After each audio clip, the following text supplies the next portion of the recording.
चाहूंगा। मैं अब सीधे सीधे मनु के कालखंड पे आता हूँ, जिस कालखंड के तहत ब्राह्मणवाद काफी मजबूत हो। उसके पहले के कालखंड में ब्राह्मणिज्म कमजोर था।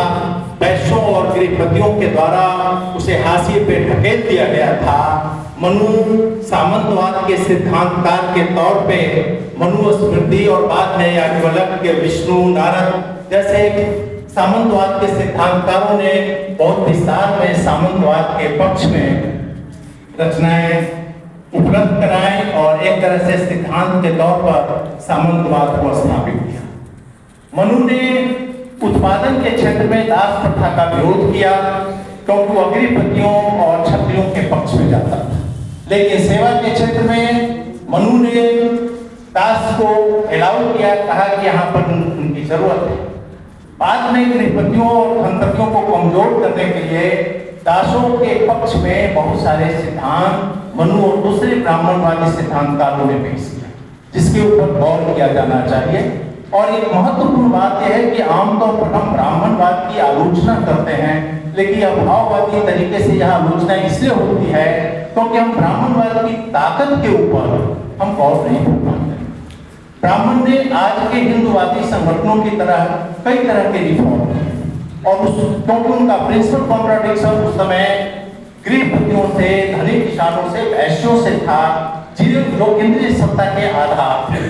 तो उनसे जब उनको सत्ता छीनना था, तो नए शासक के तौर पे नए कबीलों को उन्होंने स्थापित किया, शूद्र वर्ग को अपने साथ लाया और कई मायनों में धनपति और गृहपति और वैश्यों को भी शूद्र बनाया। और इस तरह से शूद्र जो है किसान वर्ग के रूप में सामने आते हैं और अछूतों को शहरों से ला करके बनाया गया, बंधुआ मजदूर बनाया गया या अर्थदास के लिए।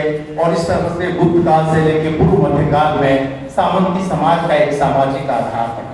ब्राह्मण जो पहले दक्षिणा पर जीते थे, दान पर जीते थे, वे अब उत्पादन के साधनों को अपने हाथ में लेकर के नियंत्रित करने लगे और इस तरह से भारत में एक मजबूत सामंतवाद का विकास हुआ।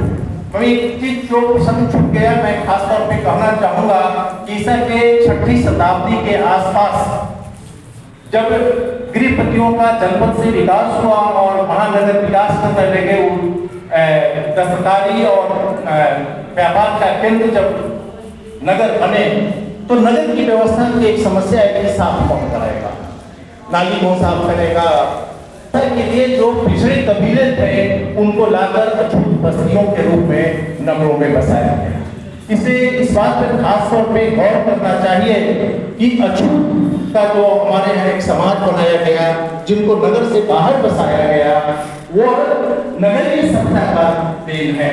और इसलिए नगरीय सत्ता के साथ की जो समस्याएं हैं, वो जाति जो प्रश्न है या जाति में जो छूत वाला पर्व है, उसको खास तौर पे वो बनाए रखता है। और यह भी देखिए कि आप एनसीआर के आसपास है कि यहाँ भी वाल्मीकि समाज के लोग एक बड़े महानगर के व्यवस्था के तौर पे ही आसपास बसाए।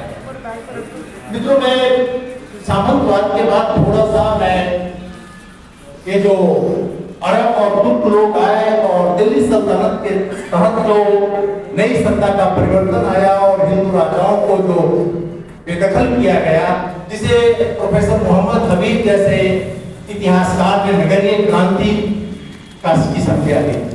उस पूरे कालखंड में बाहर बसाए गए इन्हीं अछूतों और प्रताड़ित जातियों ने इस्लाम धर्म को कबूल किया और उन्हीं की ताकत से हिंदू राजाओं और ब्राह्मणवाद पर गहरा प्रहार करने में सल्तनत के शासकों ने कामयाबी हासिल की।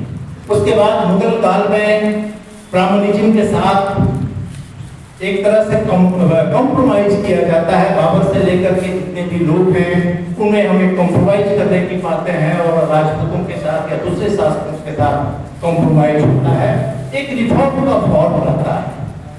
तो इस तरह से भारत में अगर देखा जाए तो एक ऐसा प्राइमरी है जहाँ पहले से आकर के एक